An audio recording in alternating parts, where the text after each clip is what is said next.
Buenas tardes, yo voy a exponer el texto de Ruston en el que se trata principalmente la hipótesis de por qué hay democracia.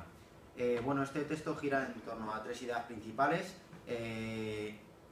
las cuales explican por qué existe la democracia. La primera de ellas es background conditions, es decir, el crecimiento de la economía, la educación y los sueldos, lo que hace al país avanzar, luego desarrolla unos valores cívicos. El segundo de ellos es la cultura política, es decir, la cultura política que trae la democracia en base a unas actitudes de valores democráticos y cívicos. Y el tercer punto principal es las instituciones y la reconciliación, que las instituciones tengan estas pautas y que la sociedad no tenga tensiones y acepten el juego democrático. Esta serie de precondiciones, las cuales os acabo de explicar, son precondiciones para que exista una democracia. Estas son la actividad económica, la cultura política, las instituciones y más consenso entre la ciudadanía.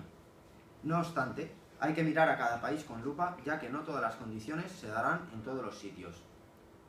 Tienes que tener en cuenta que pueden haber países ricos y no democráticos, a la vez que países pobres, pero con una cultura política democrática.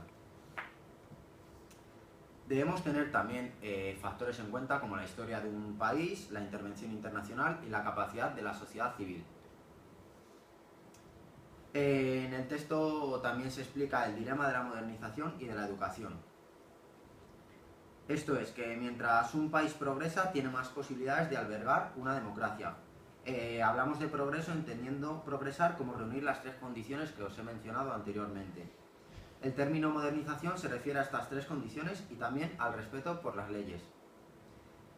Si la democracia se implanta desde las élites o si la democracia surge del pueblo, tienen consecuencias en general en la forma del Estado. Decidir en una transición que hay que tener en cuenta primero, qué clase de sistema queremos, presidencialismo o proporcionalismo. También habla el texto de Ruston del desarrollo de partidos políticos y del juego democrático.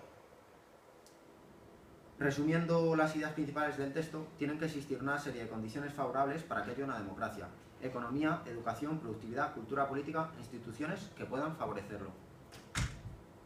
Luego, la transición tiene que tener en cuenta qué clase de instituciones democráticas tienen que haber y quiénes estarán en el proceso de decisión y qué representación se da. Luego, la habituación y el respeto por las reglas. Todo esto está condicionado por el régimen político, la historia, la economía, la sociedad civil y también la intervención internacional. Para destacar la hipótesis principal del texto de Ruston, considero que sería premisa de la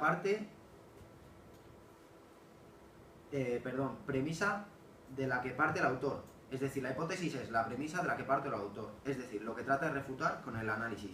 Y la hipótesis sería: las democracias están vinculadas a una serie de condiciones: economía, educación, productividad, cultura e instituciones. Aunque debemos tener en cuenta factores como la historia, la intervención nacional, capacidad de la sociedad civil. Esta sería la hipótesis. Y luego, variable dependiente y variable independiente.